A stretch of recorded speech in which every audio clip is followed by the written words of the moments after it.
मैं जब डीएमसीएच दरभंगा में था, फिर पीएमसीएच पटना, तो बचपन से एक मेरा शौक़ रहा है ना पब्लिक से कनेक्ट रहना, लोगों को लेकर चलना, मान सम्मान करना, मदद करना। मतलब कभी भी पब्लिक से कटे नहीं, सबको लेके चलते हैं। खास करके हेल्प करना मेरी पुरानी आदत है। एक संस्था में जो गड़बड़ी चल रहा है खास करके सरकारी संस्था में, क्योंकि गरीब का इलाज सरकारी अस्पताल में भी होता है, तो कहीं ना कहीं मुझे लगता है कि पर्सनली हम लोग बहुत बड़े लेवल पर ठीक नहीं कर सकते हैं सिस्टम को। तो क्या ये स्वास्थ्य व्यवस्था को अगर आपको मौका मिलता है, विधायक बनते हैं, सिंहेश्वर विधानसभा की जनता आप पे भरोसा करती है और विश्वास करती है, तो क्या विधायक बनेंगे तो आपके पास क्या योजना है कि जो पूरा बिहार का सिस्टम है इसको आप सुधार सकते हैं? स्वास्थ्य विभाग को कैसे ठीक करना है, ये मेरे लिए तो बहुत आसान हो जाएगा। हालांकि लोगों के लिए लगेगा कि बहुत टफ है, लेकिन चूंकि हम उस विभाग में हैं तो मुझे मालूम है कि जो गड़बड़ी हो रही है कहाँ से ज़मीनी स्तर पर, उसका कारण कहाँ है, ओरिजिनल पहलू कहाँ पर है, वो मुझे मालूम है। जो सरकारी सेवक हैं कितना करप्शन कर रहे हैं, आम आदमी तक कोई भी योजना नहीं पहुंच पाता है ब्लॉक से, जिला से। तो उसके लिए हर ब्लॉक में, हम अपनी विधानसभा के हर ब्लॉक में एक मदद केंद्र का निर्माण करेंगे। आपकी आवाज को सुनने आ रही है प्रभात खबर इलेक्शन एक्सप्रेस। देखते रहिए प्रभात खबर इलेक्शन एक्सप्रेस। नमस्कार, मैं हूं राधेश्याम कुशवाहा। प्रभात खबर इलेक्शन एक्सप्रेस की टीम आज मधेपुरा जिले के सिंहेश्वर विधानसभा में पहुंची है और यहाँ पे जब हर जगह चौक चौराहे पे चर्चा कर रही थी तो कहीं ना कहीं एक नाम जरूर सुनने को मिला। वो चाहे युवा हो या यहाँ के दुकानदार हो या गरीब मजदूर किस्म के लोग हो, वह नाम था डॉक्टर कुंदन सुमन का। और यह किस तरह से लोगों में अपना विश्वास और भरोसा में लिए हैं, इस पे हम बात करेंगे कि इन्होंने किस तरह का अपना समय दिए हैं, किस तरह से सेवा किए हैं और अपना जो नाम का भरोसा और विश्वास का जो छाप छोड़े हैं उसका क्या इम्पैक्ट है जो आने वाला विधानसभा में देखने को मिलेगा, इस पे भी हम बात करेंगे। प्रभात खबर में स्वागत है सर। जी धन्यवाद। जो अभी प्रभात खबर की टीम हर जगह जब चौक चौराहे पे चर्चा कर रही थी तो कहीं ना कहीं आपका नाम आ रहा था, तो क्या है इस बार का जो विधानसभा चुनाव आने वाला है तो क्या उसमें आप एंट्री करेंगे क्या? बिल्कुल, मैं आपके चैनल के माध्यम से सबसे पहले तो सिंहेश्वर विधानसभा के तमाम जनता को नमस्कार कहना चाहता हूं और बिहार के सभी जनता को नमस्कार।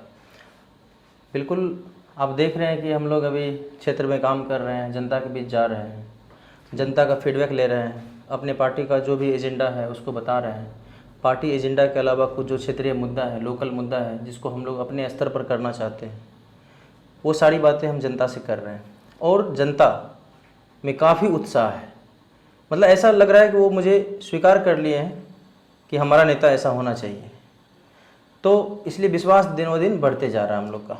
अगर हम बात करें तो युवाओं के यही रहता है कि एक अच्छी नौकरी मिल जाए और हम कहीं ना कहीं सेटल हो जाएं, लेकिन आप एक अच्छे पद पे रहे हैं, पीएमसीएच में भी रहे हैं और यहाँ पे लगातार आप जनता की सेवा भी कर रहे हैं, चाहे वो डॉक्टर के रूप में या मरीज के रूप में कर रहे हैं, तो आपका पॉलिटिकल के तरफ कैसे झुकाव हुआ है और पॉलिटिकल जाना क्यों पसंद किए?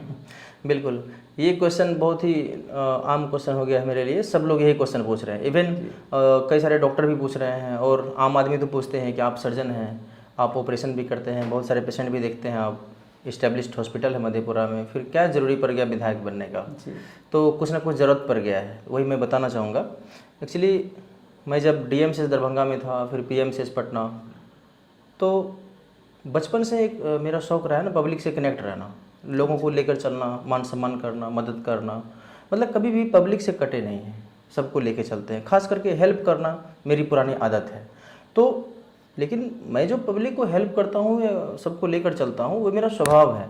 ऐसा कभी मैंने सोचा नहीं था कि मैं विधायक से खड़ा हूँगा इसलिए मुझे पब्लिक को मदद करना, ऐसा नहीं सोचे थे। कहते हैं ना कि अनइंटेंशनली मदद कर रहे थे और मुझे मालूम नहीं था कि हम इतना बड़ा एम्पायर खड़ा कर लिए हैं, मतलब इतने लोगों के दिलों में राज करते हैं, वो इस बार पता चल रहा है। और जब पीएमसीएच पटना में थे तो कभी ये भी नहीं सोचे थे कि मधेपुरा जाएंगे, लेकिन मधेपुरा मेडिकल कॉलेज जब यहाँ से खुला तो एक ऑप्शन बन गया हम लोग के लिए और मधेपुरा हम आ गए। पोस्टिंग यहाँ हो गया। फिर मधेपुरा पोस्टिंग होने के बाद अपना हॉस्पिटल भी यहाँ खोले, प्राइवेट भी और सरकारी में भी काम कर रहे हैं। तो लोगों का जुड़ाव जो है क्षेत्रीय लोगों का वो बढ़ता चला गया, जिसे गांव समाज के लोग आने लगे, जाने लगे। और होता क्या है कि पटना दिल्ली और हमारे मधेपुरा में कुछ अंतर है। पटना दिल्ली में आपके पास पैसे हो सकता है, लेकिन आप जब क्षेत्र में आते हैं, अपने क्षेत्र में जहाँ जन्म हुआ आपका, यहाँ प्यार मोहब्बत बहुत मिलता है। तो ये इमोशनल अटैचमेंट बढ़ता चला गया लोगों से, और सेवा करने का और खुलकर मौका आया। और इसी बीच क्या हुआ, लास्ट 1 ईयर से हमारे क्षेत्र के लोग जो मुझे पर्सनली जानते हैं, ये कुछ अच्छा करेगा, ये पॉलिटिकली भी अच्छा कर सकता है, तो उसने ये प्रस्ताव रखा कि आपको इस फील्ड में जाना चाहिए। तो मैं इसको सिरे से नकार दिया कि नहीं, मैं नहीं जाऊँगा पॉलिटिक्स में, क्योंकि मुझे मेन स्ट्रीम पॉलिटिक्स में नहीं जाना था। हालांकि मदद करना था लोगों को, नॉन पॉलिटिकल होकर, ट्रस्ट के माध्यम से संस्था बना करके लोगों का मदद करना था।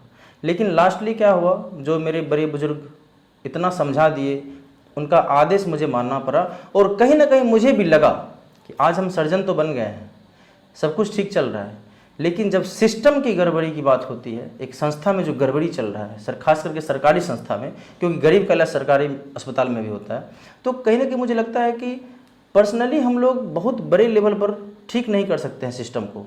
तो उसके लिए एक पावर चाहिए ऐसा जो हर फील्ड में काम कर सके, स्वास्थ्य से लेकर के, शिक्षा से लेकर के, किसान के मुद्दा से लेकर के, रोड नाला बिजली, हर चीज़ को अगर करना है तो आपको पॉलिटिकली एक्टिव होना पड़ेगा। अगर हम बिहार की बात करें तो खासकर एक जो विभाग है स्वास्थ्य का, स्वास्थ्य विभाग में कहीं ना कहीं इसमें बहुत तरह की समस्या है। अगर कहा जाए तो सबसे गंभीर समस्या है तो स्वास्थ्य में है, क्योंकि गरीबों का भी इलाज होना चाहिए। तो क्या ये स्वास्थ्य व्यवस्था को अगर आपको मौका मिलता है, विधायक बनते हैं, सिंहेश्वर विधानसभा की जनता आप पे भरोसा करती है और विश्वास करती है, तो क्या विधायक बनेंगे तो आपके पास क्या योजना है कि जो पूरा बिहार का सिस्टम है इसको आप सुधार सकते हैं? आपने स्वास्थ्य विभाग का बात किया तो मैं वहीं शुरू करता हूँ कि देखिए, जैसे कहते हैं लोग, शिक्षा भी ज़रूरत है, स्वास्थ्य भी ज़रूरी है। शिक्षा कब जरूरत पड़ेगा? जैसे बच्चा का जन्म हुआ तुरंत तो शिक्षा नहीं चाहिए उसको, लेकिन जब बच्चे का जन्म हुआ है ना, उसी टाइम से स्वास्थ्य कहीं ना कहीं उससे पहले मानिए, जब गर्भ में ही जा रहा है तभी से तो स्वास्थ्य की समस्या सबसे पहले आ जाती है। तो कहीं ना कहीं हर घर में स्वास्थ्य की समस्या है और हर लोगों को इलाज की ज़रूरत पड़ती है। तो स्वास्थ्य विभाग को कैसे ठीक करना है, ये मेरे लिए तो बहुत आसान हो जाएगा। हालांकि लोगों के लिए लगेगा कि बहुत टफ है, लेकिन चूंकि हम उस विभाग में हैं तो मुझे मालूम है कि जो गड़बड़ी हो रही है कहाँ से जमीनी स्तर पर, उसका कारण कहाँ है, ओरिजिनल पहलू कहाँ पर है, वो मुझे मालूम है। वो सरकार के लेवल से गड़बड़ी चल रही है। हॉस्पिटल में आप देखते होंगे कि मरीज का इलाज नहीं होता है अच्छे से, हंगामा हो रहा है, मरीज की संख्या बहुत है, डॉक्टर कम है। तो आम आदमी को समझ में नहीं आता, आम आदमी किससे लड़ाई करेंगे? जो फ्रंट में बैठे हैं, जो सामने डॉक्टर बैठे हैं, जो नर्स बैठी हैं, उनसे लड़ाई करते हैं। लेकिन असली लड़ाई कहाँ है? सचिवालय से। सचिवालय के अंदर पोस्टिंग टाइम पे नहीं होता है। मेडिकल कॉलेज, खास करके मधेपुरा मेडिकल कॉलेज देख लीजिए आप, बिल्डिंग बड़ी बड़ी बन गई, इमारतें बड़ी बड़ी है, लेकिन उसके अंदर सीनियर डॉक्टर की कमी है, स्टाफ नर्स की कमी है। जो भी स्टाफ 4th ग्रेड स्टाफ है, स्वीपर हो गए और सिक्योरिटी गार्ड हो गए, ये सब आउटसोर्सिंग से है, मतलब प्राइवेट कंपनी के हाथ में। प्राइवेट कंपनी किस तरह से बहाली कर रही है सबको पता है, वो किसी को भी उठा के डाल देता है। तो इन सब समस्या को अगर जड़ से ठीक करना है तो एक वैसे व्यक्ति को पॉलिटिक्स में आना चाहिए जो इस विभाग से है खास करके, और विभाग से भी हो और इच्छा शक्ति हो, और इच्छा शक्ति हो काम करने का, तो आप काम कर सकते हैं। और मुझे लगता है कि ये मेरे लिए दाएं बाएं का खेल है। हम लोग इस विभाग को तो बहुत जल्दी ठीक कर लेंगे। अगर मान लीजिए कि आप विधायक भी बनते हैं और मंत्रिमंडल में खुद स्वास्थ्य मंत्री बन जाते हैं, जी जी, तब क्या बिहार के स्वास्थ्य विभाग को किस तरह से, मतलब कि अचानक से जो कि परिवर्तन और कहा जाए तो क्रांति ला सकते हैं? देखिए, मैं अगर जीत कर आता हूँ तो फर्स्ट टाइम मैं मंत्रालय में जाऊँगा कि ये मैंने नहीं सोच सकता अभी, लेकिन कोई भी व्यक्ति अगर स्वास्थ्य मंत्री बनेगा वो हमारे दोस्त ही होंगे। अच्छा, तो उस नाते भी हम काम करा ही सकते हैं उनसे, और हम भी विधायक होंगे तो उनसे विधानसभा में आवाज़ उठा सकते हैं। अगर आपने कहा कि स्वास्थ्य मंत्री बन गए तब तो और भी आसान हो जाएगा। देखिए, जड़ को पकड़ना है। होता क्या है हम लोग के विभाग में, क्या है ना कि जो सीनियर का पोस्टिंग होता है, जैसे असिस्टेंट प्रोफेसर है, प्रोफेसर है ना, तो वो लोग का जो है ना प्रमोशन टाइम पे नहीं होता है, जिस कारण से जो ऊपर में बैठे हैं पुराने लोग, वही ऑफिसर बने हुए हैं, वही अधिकारी बने हुए हैं। नए डॉक्टर को मौका नहीं मिलता है, प्रमोशन होगा ही नहीं तो ऊपर नहीं जाएंगे तो मौका नहीं मिलता है। क्या एक और समस्या आती है सुनने को कि बिहार में डॉक्टर की बहुत कमी है, कई हॉस्पिटल तो बन गए हैं, भवन बन गए हैं, लेकिन डॉक्टर ही नहीं है। ये समस्या कैसे खत्म हो सकती है? बिल्कुल, डॉक्टर का जो नौकरी है ना, इसमें क्या होता है, आप सुनते होंगे कि डॉक्टर ने रिजाइन दे दिया, वो अपना प्राइवेट प्रैक्टिस करते रहता है। इसके पीछे कुछ रीज़न है। जो सरकारी नौकरी है डॉक्टर का, उस नौकरी में कोई खास बात रह नहीं गया है, टाइम पर प्रमोशन नहीं होता है, और प्रमोशन नहीं होगा तो हेड ऑफ द डिपार्टमेंट नहीं बनेगा, सुपरिंटेंडेंट, अधीक्षक, मतलब अधीक्षक प्राचार्य बनने में समय लगता है उसको। तो अगर आप पढ़ लिख करके आए हैं, MBBS MS किए हैं, उतने लंबे समय स्टडी किए हैं, और आपको उस स्टडी के अनुसार पोस्टिंग नहीं मिलेगा, समय समय पर प्रमोशन नहीं होगा, पेमेंट नहीं बढ़ेगा, तो आपको स्वतः जॉब से क्या होगा, इंटरेस्ट कम हो जाएगा। और यही रीज़न है जो बिहार में स्वास्थ्य विभाग में लोग काम नहीं करना चाहते। बिहार में कई पार्टियां हैं, राजद है, जदयू है, बीजेपी है, इसके बाद एक और जनसुराज पार्टी है जो कि बिहार, उनके जो प्रशांत किशोर हैं राष्ट्रीय अध्यक्ष, तो वो लगातार बिहार बदलाव के बारे में बात कर रहे हैं। तो क्या आप किस पार्टी से चुनाव लड़ना चाहेंगे? मैं तो राजद पार्टी में हूँ, तो मैं स्वाभाविक है मैं राजद से चुनाव लड़ना चाहूँगा। यहाँ पे जो सिंहेश्वर विधानसभा है, आप उसी विधानसभा में दावेदारी भी कर रहे हैं, यहाँ से पहले से राजद के विधायक हैं, तो आप किस तरह से जनता का भरोसा और विश्वास जो जीतने के लिए क्या है योजना? देखिए, ऐसा नहीं है कि जनता का विश्वास एक महीने में जीता जा सकता है, ये कोई ड्रामा खेल नहीं है। हमने जो लोगों से कनेक्ट होकर रहा है शुरू से, जो मेरा जो लोगों से कनेक्टिविटी है, सबके यहाँ आना जाना, सबको साथ लेकर चलना, जात पात में नहीं उलझना, धर्म भेद नहीं करना, तो सबको लेकर जो चलते हैं, एक पारिवारिक संबंध बनाकर रखते हैं सबसे, उसी का परिणाम है कि विगत 1-1.5 महीने की जर्नी में ही लोग काफ़ी अटैच हो रहे हैं। वो लोग मुझे आज से नहीं जान रहे हैं, वो विगत 10 वर्षों से जान रहे हैं। बस ये जो घोषणा किया गया है कि हम चुनाव लड़ेंगे, इस घोषणा को वो कैच कर लिए हैं, पकड़ लिए हैं। अरे कुंदन जी लड़ रहे हैं क्या, उनको तो आना चाहिए। हाँ, उधर से फोन आता है मुझे डेली 50 से 100 फोन आता है कि सर आप खड़े हो गए हैं क्या, हम प्रचार में जा रहे हैं, हम आपको मदद करेंगे। तो कुछ नेता को खोजना पड़ता है सपोर्टर, और मेरे सपोर्टर खुद कनेक्ट हो रहे हैं। तो ये जो सपोर्टर है दिल से काम कर रहे हैं। यहाँ पे विधायक का बहुत विरोध भी है, खासकर राजद पार्टी का है, तो आप इसको, क्या राजद आपको टिकट दे रही है, मैदान में उतार रही है, तो क्या ये मतलब राजद के खाते में सिंहेश्वर विधानसभा को जीत करके आप उनके झोली में डालेंगे क्या? जो मेरा पर्सनल व्यक्तित्व है, तो व्यक्तित्व के आधार पर अभी जो हम फील्ड में जाते हैं, क्षेत्र में जाते हैं, तो जो राजद पार्टी से नहीं है वो भी लोग मुझे वोट करने के लिए तैयार हो रहे हैं। एक मेरे साथ एक सपोर्ट सिस्टम है, हर लोग मेरे नेम से, मेरे व्यक्तित्व से वोट करना चाह रहे हैं। तो ये एक प्लस पॉइंट हो जाएगा हम लोगों के लिए कि राजद का जो कोर वोट है, उसके अलावा जो हर जात हर धर्म के लोग मुझे वोट करना चाह रहे हैं मेरे व्यक्तित्व के आधार पर, मुझसे जुड़ाव के आधार पर, वो एक प्लस बनेगा। और मुझे विश्वास है, क्षेत्र का जो मैं देख रहा हूँ, मैं भी सर्वे करता हूँ, मैं भी घूमता हूँ, तो मुझे लग रहा है कम से कम तो 25-30 हज़ार वोट से हम। डॉक्टर साहब, अगर सिंहेश्वर विधानसभा की जनता आप पे भरोसा करती है और आपको माननीय बनाती है, मान लीजिए विधायक बन जाते हैं, तो कौन सा 5 महत्वपूर्ण काम है जो सिंहेश्वर विधानसभा के लिए खासकर आप करेंगे? जी बिल्कुल, क्योंकि सिर्फ स्वास्थ्य की बात नहीं कर सकते हैं, स्वास्थ्य में तो हम खुद हैं ही, चाहते तो अपने विधानसभा को सिर्फ अपने अस्पताल में भी कुछ फैसिलिटी दे सकते थे, लेकिन सिर्फ स्वास्थ्य तो है नहीं, और भी विभाग है ना। जैसे स्वास्थ्य के अलावा आप शिक्षा में आइए, हम डॉक्टर बने हैं तो कहीं ना कहीं पढ़ लिख करके बने हैं, तो शिक्षा विभाग को भी हम जानते हैं। तो अभी जैसा हम सुन रहे हैं कि जो स्कूल है, सरकारी स्कूल, उसको प्राइवेटाइजेशन करने का काम मतलब चल रहा है कहीं कहीं कि प्राइवेट कंपनी को दे देंगे। तो इसके लिए मुझे स्ट्रांगली लड़ना है, सरकारी स्कूल को सरकारी रखना है और व्यवस्था अच्छा करवा देना है।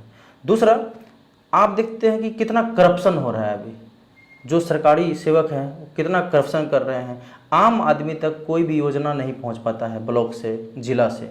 तो उसके लिए हर ब्लॉक में, हम अपनी विधानसभा के हर ब्लॉक में एक मदद केंद्र का निर्माण करेंगे। वो गरीब जनता जो अवेयर नहीं है, उसको ऑफिसर्स के बीच में कड़ी की तरह काम करेगा। कोई भी काम अगर फंस गया BDO CO साहब के सामने, तो वो जा करके हेल्प करेगा उसको, और उस तरह से भ्रष्टाचार को हम मिटा सकते हैं। और हमारे क्षेत्र में क्या होता है, अगर किसी के साथ कोई अन्याय हो रहा है तो थाना में अगर वो केस करने जाता है तो उसका केस नहीं होता है, उससे 10 से 15,000 20,000 रुपया लिया जाता है, फिर केस होता है। तो ये जो प्रशासन है उस विभाग को भी हमको ठीक करना है। और किसान का बहुत सारा मुद्दा है, जिसे खेत को एक लेवल बनाना चाहिए, एक प्लेन बना देना चाहिए ताकि पानी वगैरह सिंचाई देने में अच्छा हो, और खेतों तक बिजली होना चाहिए, नाला होना चाहिए, और समय समय पर खाद बीज मिलना चाहिए, और सब्सिडी का प्रावधान होना चाहिए। उसके बाद जब फसल आ जाए तो उसका रेट, अच्छा रेट मिलना चाहिए किसान को, और रखरखाव का कोई समस्या नहीं होना चाहिए। साथ में ये विधानसभा सिंहेश्वर विधानसभा है, और सिंहेश्वर में बाबा नगरी है, और यहाँ पर बहुत सारे लोग आते हैं घूमने के लिए।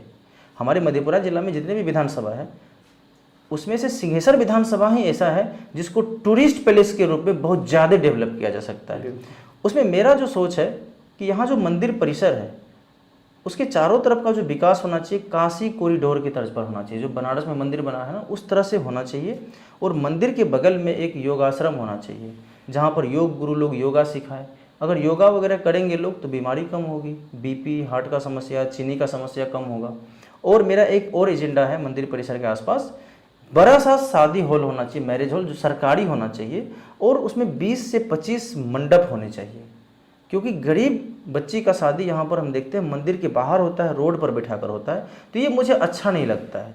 तो मेरा मानना है अगर मंडप होता, सरकारी मंडप होता, तो लोग वहाँ पर जा करके सरकारी दर में, कम दर में रसीद कटा करके वहाँ शादी उदी का आयोजन करवा सकते हैं। तो इस तरह से सिंहेश्वर को डेवलप करना है। वहाँ पर एक झील नदी है, आप जब सिंहेश्वर घूमेंगे तो देखेंगे कि बाबा के मंदिर के बगल से एक नदी गई है। उस नदी को अगर चालू करवा दिया जाए तो उसमें नौका विहार वगैरह स्टार्ट कराया जा सकता है। श्रद्धालु भी आए तो स्नान करके और वो दर्शन कर सकते हैं, घूम भी सकते हैं। यहाँ लोग बोर हो जाएंगे, स्टूडेंट लोग पढ़ाई कर रहे हैं, मेडिकल के स्टूडेंट, इंजीनियरिंग स्टूडेंट, तो वहाँ घूम भी सकते हैं जा करके। एक सिंहेश्वर विधानसभा का और खास महत्व है कि जो गणेश उत्सव का शुरुआत हुई थी, गणेश उत्सव का पूजा, वो कहीं मध्य पूरा जिले के सिंहेश्वर ही विधानसभा से शुरू हुआ था, जो कि मुंबई से पहले जी यहाँ पहले शुरू हुआ था गणेश उत्सव, उसके बाद मुंबई हुआ था। लेकिन मुंबई का गणेश उत्सव का प्रचार प्रसार हुआ और आज इतना बड़े लेवल पे मनाया जाता है, लेकिन यहाँ कहीं ना कहीं नरम पड़ गया। बिल्कुल, आप देख ही रहे ना कितना पुराना ये धरोहर है हमारा सिंहेश्वर। अगर इसको टूरिस्ट पैलेस बना दिया जाए, पर्यटक स्थल बना दिया जाए, तो मुझे लगता है सिंहेश्वर में रोजगार भी बढ़ जाएगा, और बाहर से लोग घूमने आएंगे तो यहाँ का इकोनॉमी भी बढ़ेगा। बिल्कुल बिल्कुल, जो रिवेन्यू है सिंहेश्वर का वो बढ़ जाएगा, कहीं ना कहीं विकास होगा। और सबसे और सुंदरता भी तो कोई चीज़ है। मंदिर परिसर के आसपास इतनी गंदगियां हैं, वो सब तो ठीक होना चाहिए ना। बिल्कुल। तो इसलिए मेरा वो टारगेट है, चूंकि इस विधानसभा का नाम है सिंहेश्वर विधानसभा, और सिंहेश्वर का डेवलपमेंट ना हो और बाबा नगरी का डेवलपमेंट ना हो, ऐसा हो ही नहीं सकता है। बिल्कुल जी। तो डॉक्टर साहब के पास योजना बहुत है, और खासकर सिंहेश्वर विधानसभा के विकास और खूबसूरती बढ़ाने के, उसकी तस्वीर बदलने के लिए भी योजना है। फिर मिलेंगे अगले वीडियो में, तब तक के लिए धन्यवाद जी। धन्यवाद। प्रभातखबर.com, विश्वास वही, रफ्तार नहीं।